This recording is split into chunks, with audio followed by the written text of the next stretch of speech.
Welcome everyone to Fireside Chat, Sigro CobraCast. I am Ari. This is Raj Patel, brother Spectrum from U Chapter, who's joining me today. We're going to talk about psychiatry, we'll talk about mental health, we'll talk about whatever kind of comes up. But of course, first we're going to talk about whiskey. Mhm. So what I have here is something that Raj and I got together, this lovely Bendriac single cask, or quarter cask actually, which is smoky from duty-free airports. And we went through 3 different countries to smuggle this back into Edinburgh after his visit a few weeks ago. So had to pop that one out for this chat. What do A you have? worthwhile import. Yeah, Um, on my side, I have what I would consider the most Gujarati thing I could do. I have some cha, and I put some Black Label in here. It's very American, but just representing the Patels on my side of the world. amazing, amazing. I love it. So tell me about so we've had a lot of conversations about this, and I don't want to kind of just start pretending that we haven't talked about it, but as a psychiatrist, you kind of found your way into it a bit circumspect and taken some time off, which I always appreciate from not having a great work experience. But tell me about kind of your next steps and what you're into, what you're looking for psychiatry. Yeah. So for those who don't, I mean, thanks for agreeing to do this, Ari, and having me on. And I'm excited to get feedback from those who listen. But I did my undergrad and my medical school training at the University of South Florida in Tampa, and then I matched into residency at the University of Florida in Gainesville. Um, there, it's both Tampa and Gainesville are very different populations within the same state, and Florida gets a rep, but Tampa's much, in my opinion, like Raleigh in North Carolina, or a mini Houston, because Houston is gigantic, but it's got a lot of diversity. It's got multiple languages, great culinary scene, and then transfer up to Gainesville, where that's there's definitely diversity. There's no it's not the same level of diversity, but it's a lot of college students, and then a lot of folks who live in a lot live around Gainesville, and those are true Floridians in my opinion. They have guns and giant dogs and fences, um, but they're very kind people, real Southern folk, that are incredibly courteous and conversational. So as I got to go through my psychiatry training there, I got to experience a lot of different things. I mean, University of Florida is quite prestigious when it comes to a lot of healthcare things, especially in the state of Florida and the Southeast. And so ranging from being able to take care of, college students, kids 6 years old and older, geriatric population 65 and older, a significant substance use inpatient and outpatient program out there that treats professionals around the country, from NFL and college football players to lawyers and surgeons under contract for substance things.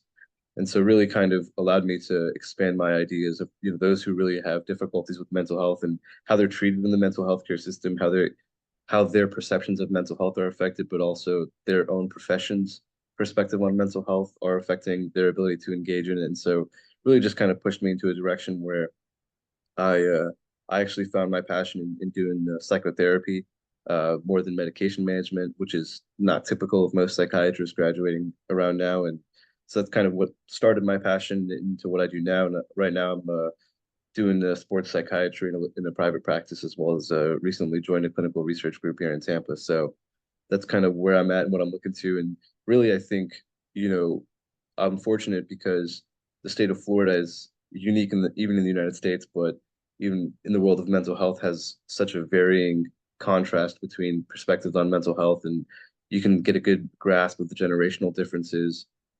So really, and also the training differences. I mean, we have so many people who call themselves mental health experts these days, but that can range from an unlicensed YouTuber who, has some anecdotal experiences to true doctorate level professionals in a variety of degree fields. And really just learning about how different and varied the trainings are, and how, in my perspective, incomplete certain people's trainings are, has led me towards the path of trying to advocate for more diversity, not in terms of DEI, but educational content for the mental health Jesus, profession. And Raj, so that's why like I'm here. I can tell the Ritalин's really kicked in. I've never heard you this professional before. Do what I can, sir. It's that's Amazing. my doctor voice. It's low and Yeah. gravelly and monotone, a little hypnotic. So one thing that's really interesting about our relationship is, most of the friends I have in the fraternity are from kind of my era or a little before, but we met relatively recently, oddly enough. Um, Andrew Vivas, Brother Pretoria, introduced us because you guys are good friends, and we just started having conversations across Atlantic, of course, as I'm out here in Scotland, and naturally hit it off, which is, it's always what you want to see with a fraternity where you're recruiting like-minded people, like-minded in the sense of good values, good conversation, good just the people you want to kind of see perpetuating your legacy. But also, I mean, well, I don't want to be ageist here since we're just talking about diversity previously. But as a younger brother, we could level and we could have good, deep conversations about a lot of topics, but also something that we share, which is ADHD. And I think your angle there is actually really interesting with what you're trying to research. Tell me a bit about that. So, the a few things I would say have really come to mind. I mean, I did a lot of sociological studies and a lot of work with athletes early, during my time at UF. And what I kind of discovered is this idea that like, even though these are top tier athletes who have fantastic nutritional coaches and physical coaches, and they're basically superhumans if you meet them in person. I mean, if you put me in a 40-yard dash among any of them, it wouldn't even, I would look like a 12-year-old basically. But it's what it really taught me is that there's something lacking in this biological idea of what drives mental health. I think that there are certain illnesses and diagnoses and symptoms that definitely have a biologic basis, but we often push what I consider a biased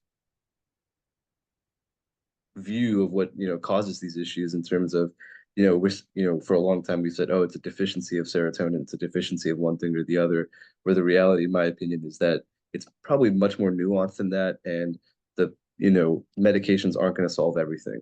And so that's kind of what's led into my research. I think when I see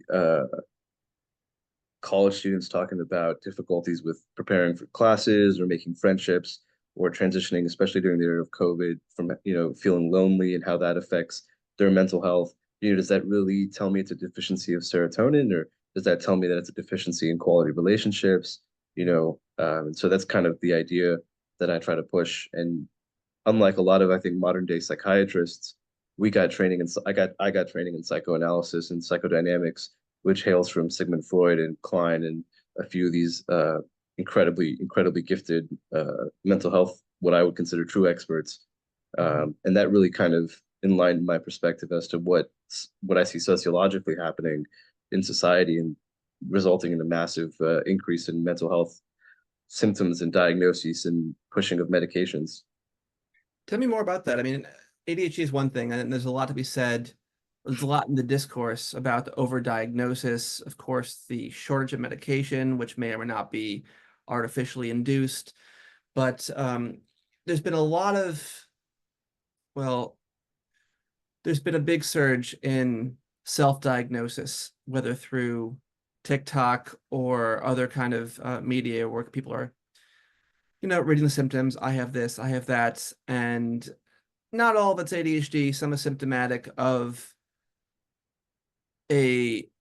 growing up with technology, which is designed to manipulate your dopamine and make you addicted, which of course maps onto other activities in life. But I'm curious your take in general on this phenomenon. It's I think you hit it, you hit at least a few of the points right there in the lead up there, which is great to hear because, you know, there's an idea of what we thought ADHD was, what the generation of psychiatrists that are perhaps 40 years of age and older have of the diagnosis and how they were educated. Um, but really, I think the biggest difficulty we face in diagnostic clarity is the idea that just like a lot of guidelines in general that we look towards, they generally move slower than reality does. And so the criteria for which we can determine ADHD is incredibly clinical and it's actually incredibly vague. And although we can say it's updated every decade or so, the updates don't really reflect the reality of what individuals are experiencing. And so I think there was a study came out this year, the gap between basically the boomer generation and millennials in attention span was about 10%. We went from having about 8 seconds of attention span to seven. But as you go from millennial to Gen Z, it goes from 7 seconds to 3.5 seconds, right? And so that's a massive differential, right? An average. And I mean, there's a lot of things we could say that are affecting it. Is it fundamentally nutrition, right? Do we depend too much on high sugar substances and sugar fluctuations causing attention deficits? Is it the fact that, from a young age, we see often parents using things such as TVs or iPads to feed their kids in silence so that they can eat in peace? Is it the fact that we have cell phones that are constantly drawing your attention away from the present? But also, there's also a reward in being part of that, that cycle, right? If you one of the examples I love to bring up is like, you know, when you go to a concert today, how many people are actually at the concert and how many people are recording their presence at the concert, right? And I liken this to ADHD because it's, even though they're physically there and they spent all this money and they've driven there and prepared for this concert, are they actually there? Are they actually being present in what they're engaging in? Or is they drawing the value of their presence there because they'll be able to share it with others, right? And that's inherent because what that means is your attention is not actually focused on the performance itself, but on ensuring that you have a quality recording of your presence there.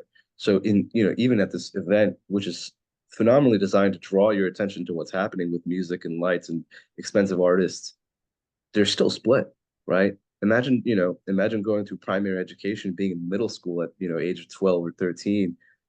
How much attention are you really going to pay to the teacher who's trying to teach you the most boring thing on the planet that causes you distress versus the Snapchat of the girl you like or, whatever it may be? How much attention are you really drawing and how much fundamentally during your developmental stages are we practicing the ability to focus on a single task and hone a skill? Yeah, there's a performance through cultural reproduction in kind of disseminating those media.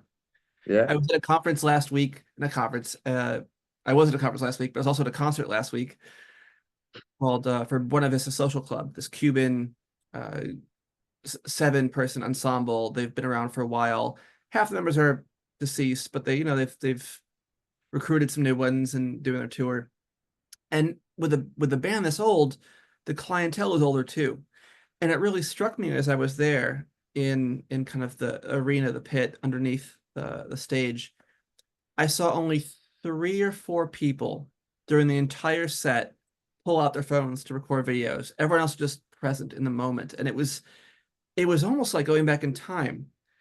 Not just because of the music, but just because of how the music was experienced. Because Yeah. when you're in that setting, it actually detracts from everyone else's experience too. You're trying to see the band, you're trying to see the music, but you see all this glare from the screen, and it's I might be a little old fashioned, but I really don't like that. Oh no, it infuriates me to no end. I mean, one of the few places that I see it happen in it's fascinating because this is probably a bad example, but EDC is generally a younger crowd, Mhm. right? But then you'll notice that like these house performances last hours, and the artists are recording them. They're gonna put them on YouTube. Despite that, the first 30 rows are just people with their phones out. And for anyone who's, gone to a rave before, it's rare for these people to not be on substances, right? It's rare that someone up there is clean, sober, right? And so it blows my mind that you're intoxicated on a substance that's designed to enhance the experience of the concert you're at, hopefully, and yet they're still not there. Yeah, yeah. Presence is a strange phenomenon these days because there's also so as you know, I did digital sociology is kind of my expertise, and presence is articulated in different ways, and a lot of it has to do with sharing, and so and how it's experienced as an individual level. So to your point, to your example about the first 30 rows, people on their phones, even though it's recorded on YouTube, there's still a lot to be said for people who are sharing their own personal feed as like I have to be the one with a picture. I have to say this was from me. And of course, getting the likes, the approbation in different forms is part of the currency of our age. And so it contributes to this, again, dopamine deficiency culture, which is not just ADHD, but is very much kind of part and parcel to that, like you said, 3.5 second attention span. Yeah. I mean, and imagine this, right? I mean, so I bring all this argument up because I'm not saying that, ADHD is the root of everything. My argument is that we don't adjust the standards for what is, on because any diagnostic clinical illness is based on what is the norm and what is a certain number of standard deviations in either direction from the norm, right? And if the norm is shifting, then the diagnostic necessity for what people are suffering from needs to shift with it, right? I mean, the other problem ends up being that the demands of life, whether it's work, having to check your emails, or do, write projects and things like that, aren't changing either, right? And we know how we expect employees and employers to manage people or be managed doesn't shift because we're still being managed by people who have an 8 second attention span and they're having trouble having someone who has a 3.5 second attention span listen to them or pay attention or try to learn, right? I mean, so it leads to this intergenerational rift that makes things difficult. uh, and in the what I think is one of the biggest harms of being so closely integrated into a digital world is that really people don't ever get to harness the value of in-person relationships because even it becomes much more difficult to have dialogue in the first place to develop friends because if you have what you consider better friends online that agree with everything you say, then it becomes more difficult to have conversations and have to learn more about the world around you that's actually physically there rather than what your perspective through fantasy is learning through digital realm, right? And so the number of quality friendships goes down, your ability to maintain friendships, your ability to desire friendships in the in-person world, those all come down significantly. And then if you don't have friends or if you don't have a true social structure, in my opinion, then you really miss a lot of the inherent satisfaction of life. And this leads to a lot of, what I would say mental health illnesses in the other areas, right? Whether it's depression, anxiety, eating disorders, those kind of things. When you perceive an unsatisfying life because you don't have people to share it with or you don't have quality relationships, I think that your ability to suffer through grief or overcome traumatic events dwindles tremendously. Yeah, and I'm sure you're aware of the studies on um oh, just lost my I thought this is what happens when you're doing this at 10 p.m. and you're not medicated, whereas you are still in the prime of your day. Thank you. Um, the studies on what were we talking about? Interpersonal relationships and mental Right. health. So being like alone together, and the study find that um, being online is only good for mental health for relationships if it leads to offline interactions, whereas the kind of intra intradigital the online sphere it does create. I mean, I've lectured on echo chambers for the past 2 years. I've researched it. I understand it. And while there's a lot to be said for them not being as prevalent as they're often thought to be and pandered to be, they do exist. And especially in the past few years where discourse has got a little more polarized, um, the things you would say online, not just because of the online disinhibition effect, but when you're offline, it just doesn't have the same gravitas, if you will. Um, and so it's tough for the COVID generation, people who went to school during COVID, especially who didn't kind of during these very formative years of their adolescence, and I'm using the word adolescence broadly to say up to 25, even maybe not 25, we'll say college age, to not kind of have that very key offline the social relationships. Yeah. I mean, when it's, you know, people forget this, but like asking someone to homecoming or not being asked to homecoming or prom or graduation or, at my high school, we did an annual trip to, the seniors would go for grad night to Disneyland and, it would just be a nighttime of high school seniors at this park. And that's like an actual experience that everyone in the state of Florida gets to have, right? And so it's a very common thing that you can bond over and have new experiences, right? Especially for me, I lived in Florida most of my life, but never stepped foot in Disney. But that was my first time. It was a great time, and I still think about that. And I still have friends that went to other high schools that I know now, right? It's there's a COVID really, I'm not saying the reaction was high, or, I'm not talking about that side of it, but transitioning high school students, especially aged 15 to 18, where they develop core relationships that they'll carry into college, right? That often form the first friends you have in college if you get in, if you don't get in.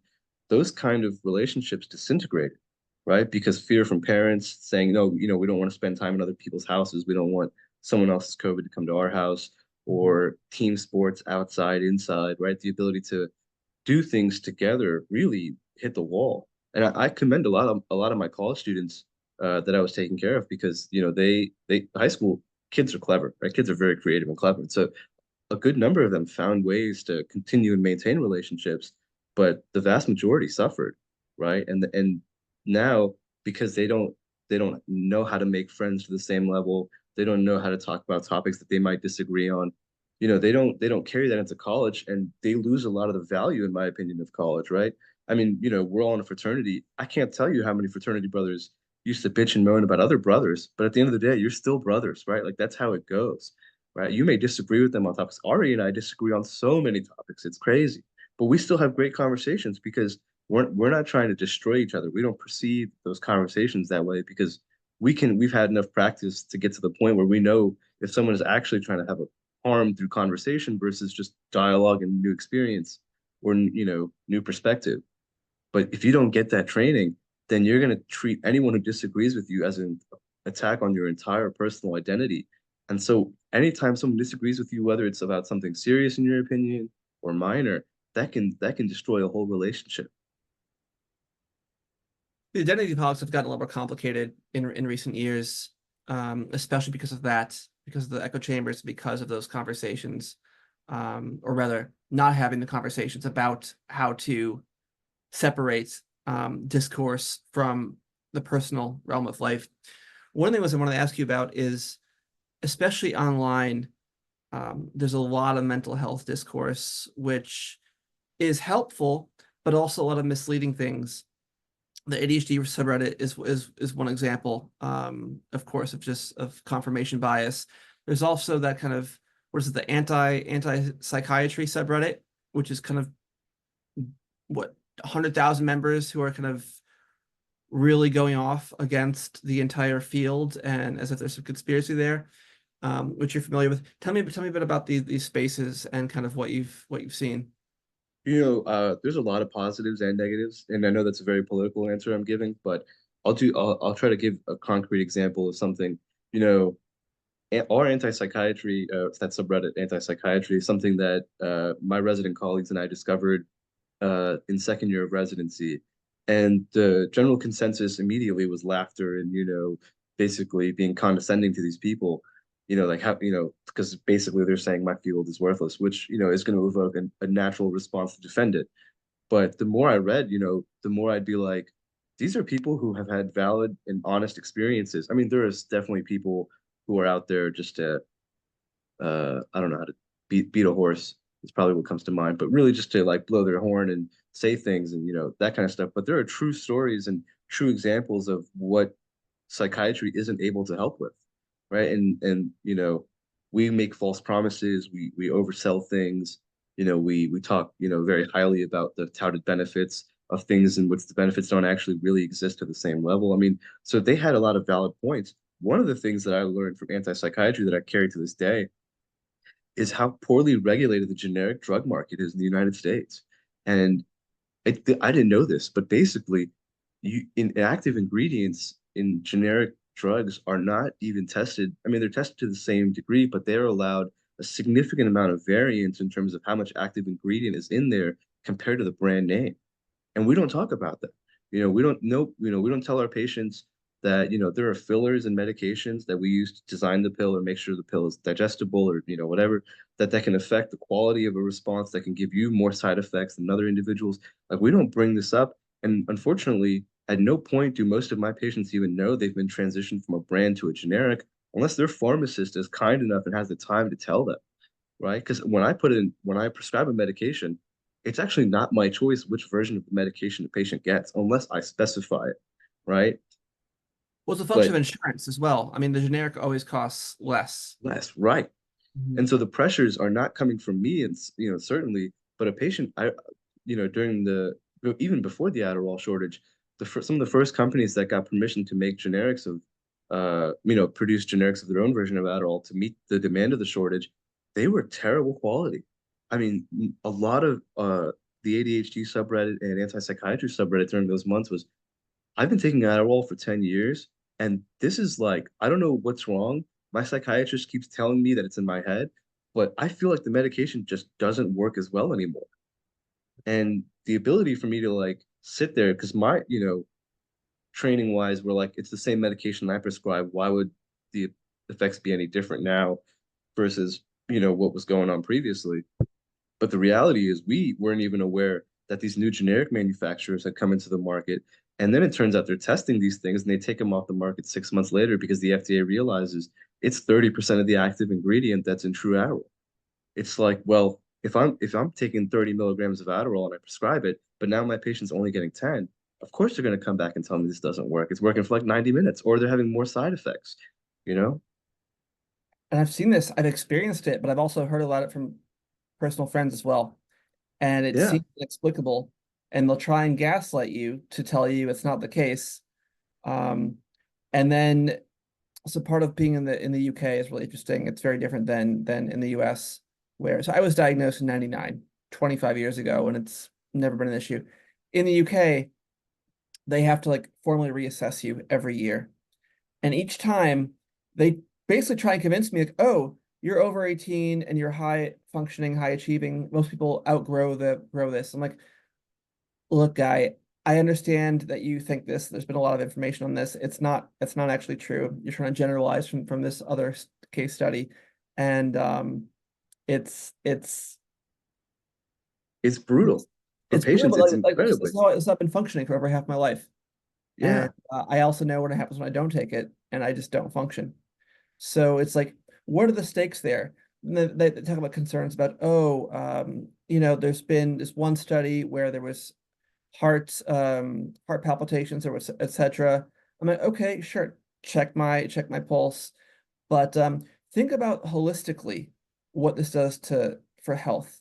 Like, think about people who can't function, who can't keep jobs, and the stress that causes, etc. Like you can't just be so reductive in this very if then small picture framework. You have to think much bigger picture.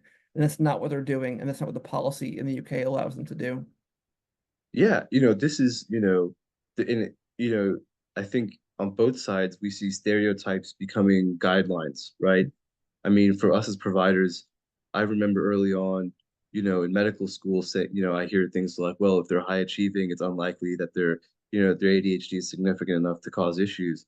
And in my head, I'm like, you have no idea how this person operates. Most high achieving people with ADHD are incredible procrastinators, and they're rewarded for their procrastination throughout their primary school experience. Right? If it only takes them an hour to complete a task, they will wait till the last hour. And it may not be ideal quality, it's going to cause them a ton of distress, but they're going to get it done in time, right? That doesn't mean that their symptoms aren't there. What it means is instead of being able to do something in a consistent and timely manner, it turns into this anxiety ridden task that ends up using anxiety as a motivational factor to complete the task, right? Because the urgency of completing it and the fear of consequences is so high that it finally overcomes what their dopamine deficiency inherently might be and allows them to initiate and complete the task, right? And then they get this feeling of massive reward for completing it and turning it in, which leads to a cycle, right? And so what ends up happening is I meet tons of college students. Here's a small statistic if you don't know, but the average age of diagnosis for males in the US is between 9 and 12, and for females, it's between 19 and 21, Mhm. right? Which means females aren't usually diagnosed until after high school. And if they don't go to college, they may never get diagnosed at all, right? College ends up being the thing that leads to their symptoms causing incredible difficulties because there's no guidelines, there's no structure and rigor to what's happening. You kind of have to do things on your own pace and do, there are incredible consequences for not doing them at pace, right? Whereas in high school and earlier stages, there's you go to class every day. There's a routine that's built in. You have to wake up by a certain time. Those things don't exist in college, and so you see these symptoms coming up. But oftentimes, I'll have patients coming to me saying, "I'm anxious all the time." And when I go back and if I take a good enough history and learn about what it was like for them to, how they got to certain places in high school or middle school, you'll see these symptoms coming out, right? And so for us as providers, we took stereotypes that we heard that weren't data driven and we turned them into our personal guidelines and how we treat our patients, leading to our patients being invalidated and often misdiagnosed. On the flip side happens too, though, these days, right? With the internet and the ubiquity of mental health terms being accessible and the DSM being a public thing, I often have patients coming to me telling me words that they have no right knowing. Like you're 15, you shouldn't know these words. Why do you use these? Because they have done their due diligence before coming to see me as a provider, and also because they've been suffering from an illness.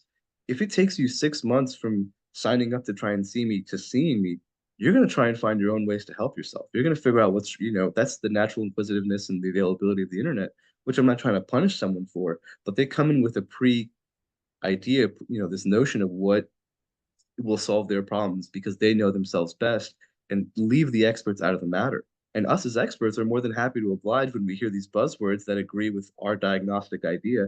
Oh, they're reporting this, they're reporting this. I can put this in, my bill, my note will be sufficient to prescribe this medication. Insurance will see these words and let's see how this goes. But that's a terrible cycle where again, stereotypes because these 15-year-olds read the word, believe they have the layman's definition of the word and not the clinical realization of what it means. And they come to us, and we as providers don't bridge that gap sometimes and just take the easy road out, and it leads to bad outcomes for everyone.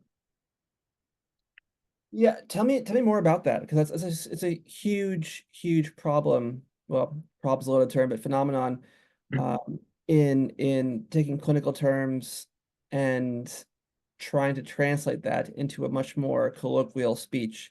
I shouldn't say trying to, but actually doing it, but in a way that kind of doesn't allow for the nuance of the clinical term itself. Yeah.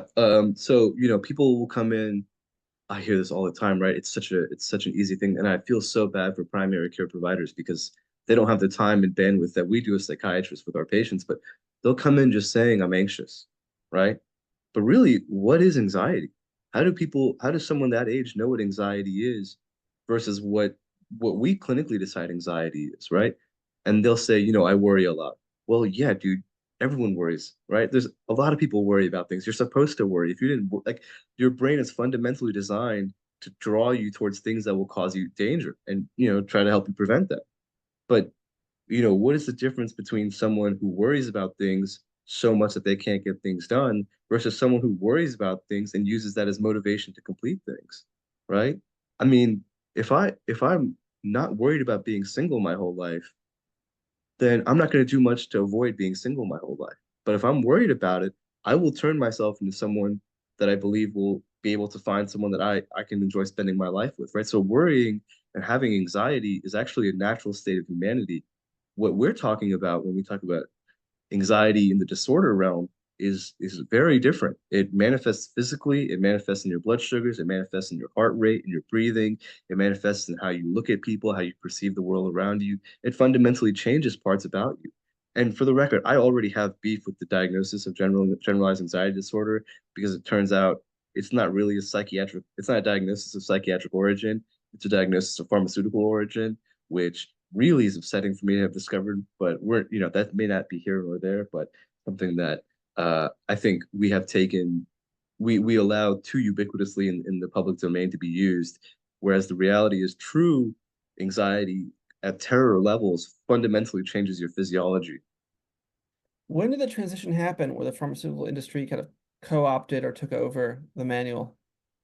Um, the same time they took over the healthcare system, so somewhere between the 70s and the 80s.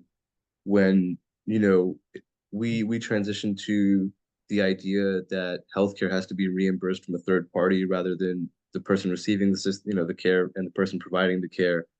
That changed how we as providers document the care. It changed how the people who gave us guidelines to help, educate medical students, residents, and continuing education. It changed how the guidelines are formed, who sponsors the guidelines. It changed how research occurs, right? Who's funding the research, who's allowing what inclusion, exclusion criteria, right? If people, knew how much we depend on 20-year meta-analysis studies, so like post after a drug will come out, we as providers, some organization within us will hopefully do a 20-year study, but those 20-year studies are rarely pharmaceutical funded because they rarely have any incentive to, they're not going to make this company money, right? So they're not going to be the ones funding it. Those are usually academically funded studies that take a ton of money and effort just to demonstrate, wait a second, this medication that they said in their 3-month clinical trials did XYZ, turns out 20 years later, now we know it doesn't even do X, Y, and Z, or it does X, Y, and Z at a third of the rate that we thought it did,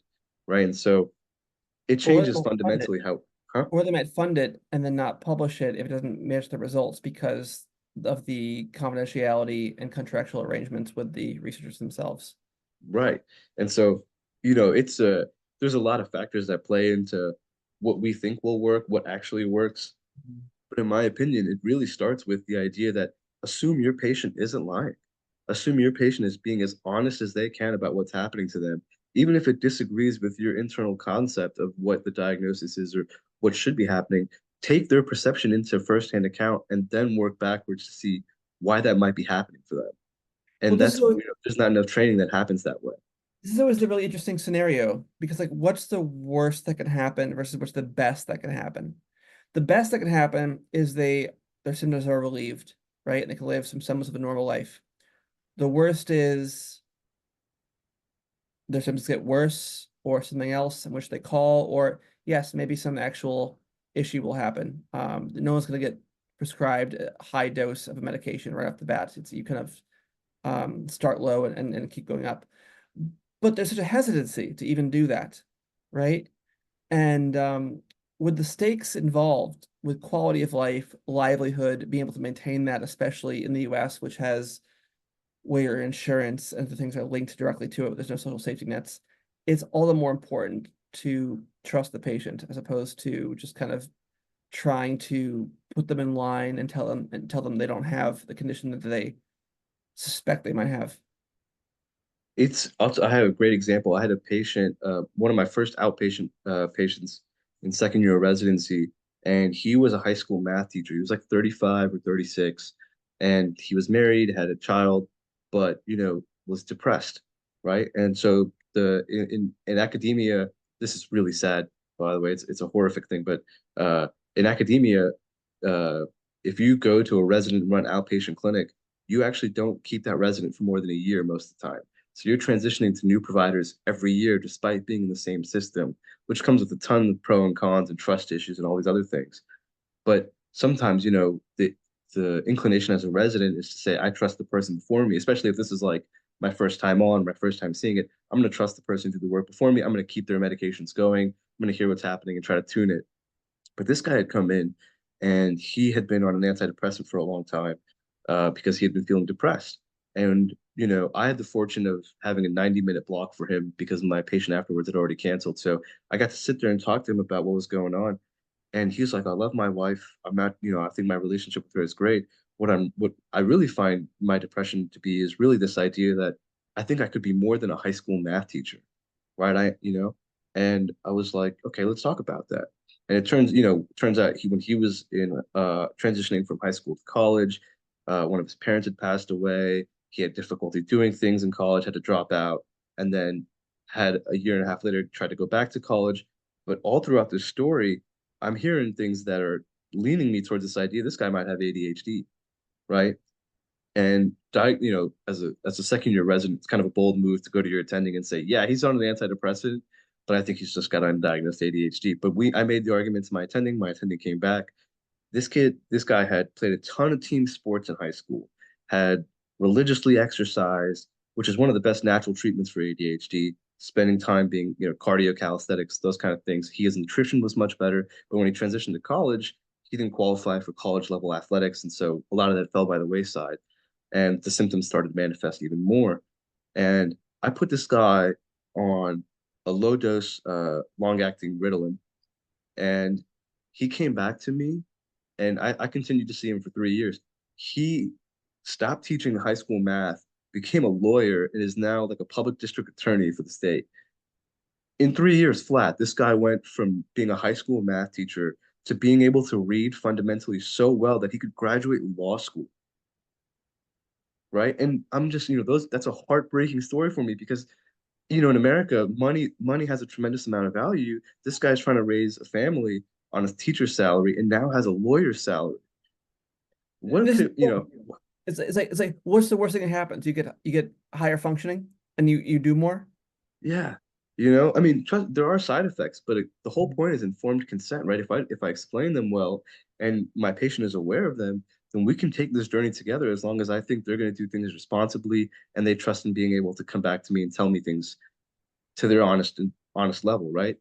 And this guy is a classic example of, dude, for how long did he suffer when something as simple as this could have really tremendously helped his quality of life 10, 15 years ago? Just because he came with the term "I'm depressed" when we believed it and we didn't investigate any further, that's just for me a good example of a lot of the small issues coming and causing a significant quality of life differential. Yeah, absolutely.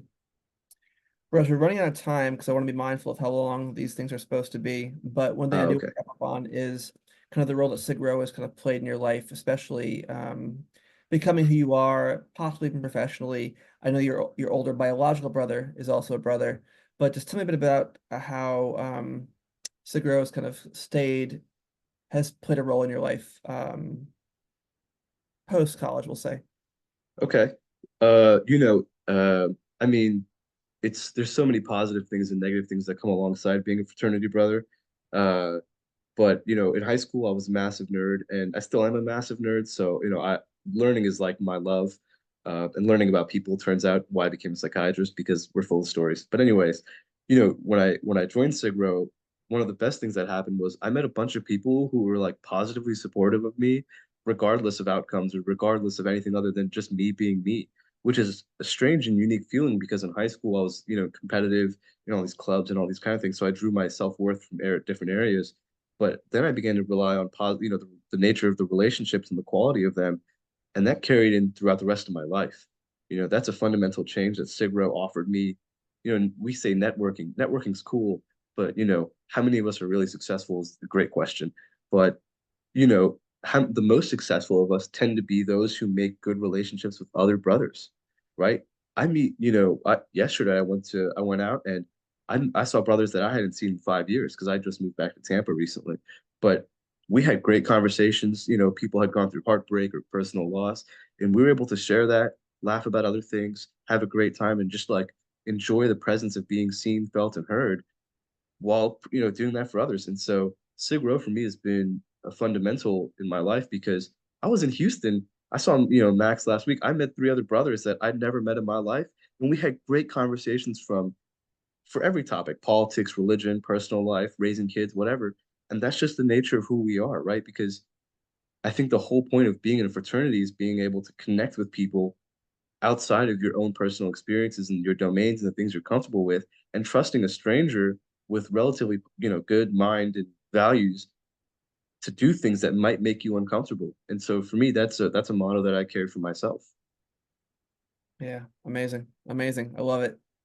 I should So also mention, how do I not mention this? But I just went to Europe, with Ari and I did the most, absurd things. I'd never, half the things that we did, I'd never considered doing in my life. We stayed on a boat for a night. We went to a European spa, things I would never do in my regular, if I just followed my own patterns. But because I trust Ari enough to say this might be fun, or he trusts me enough to say this isn't going to kill us, we open to new things. And that's just part of the fun parts of life. nothing illicit for the record, by the way. This is just Yeah. two guys having a good time in Scandinavia. Yeah, for sure. All right, man. I'm gonna wrap this up to keep it under length, but it was always good chatting with you, and Likewise. talk again soon. Enjoy. Cheers, brother.